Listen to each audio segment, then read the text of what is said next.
welcome to Gardening Through the Seasons. I'm Rob Rice, campus horticulturist here at Mississippi State University, and today we're going to talk about tree planting. To most folks, fall is the time of year that yard work diminishes, lawnmowers are put up for winter, and other than raking a few leaves, there's not much else to do. But did you know that fall is perhaps the best time to plant trees? It is because the soil is warm, rains return, and the roots will initiate growth, even with the top part dormant. We have selected a red maple tree to plant. Be sure to select an appropriate site. Look up to see if there are power or telephone lines or any other obstruction that the tree may grow into as it matures. Also, check to be sure that there are no underground utilities by calling 811. They will notify all the involved utility companies for you. Once you have chosen your location, measure the tree's container. You will want to dig your hole about twice the width of the container, but only deep enough so that an inch or two of the root ball remains above the existing soil level. The reason for this is to allow the roots to drain well, especially in heavy clay soil. Once the hole is dug, carefully remove the container from the tree's root ball.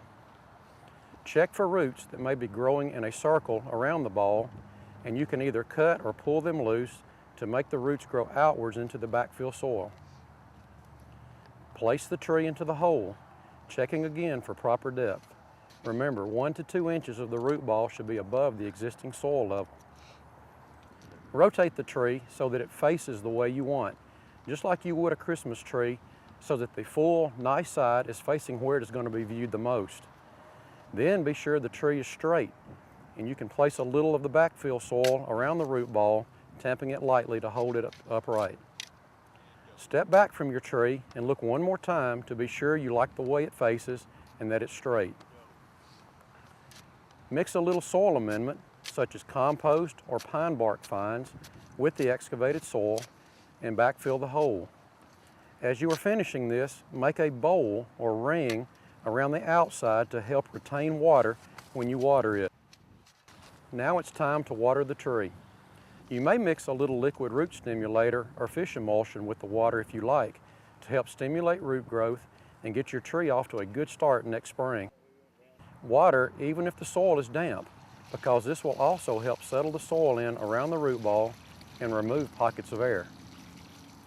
Stake the tree with 3 stakes, making sure they are driven into undisturbed soil. Never use only 1 stake. You may use 2, but 3 is best. The reason for staking is not only to keep the tree straight, but most importantly, to keep the root ball from rotating and breaking the newly emerging roots. Cut an old garden hose into about 18-inch pieces, 1 for each stake. Thread them onto some tie wire and tie them firmly, but not too tight. It is good to tie a little low on the trunk. Remember, you are trying to keep the root ball from moving. A little swaying of the top part of the tree is actually good for it, helps it build strength.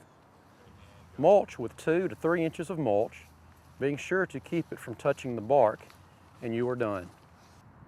So, if you're needing some shade or even a couple of fruit trees, go ahead and plant them now, an investment in the future. I'm Rob Rice, and this has been Gardening Through the Seasons.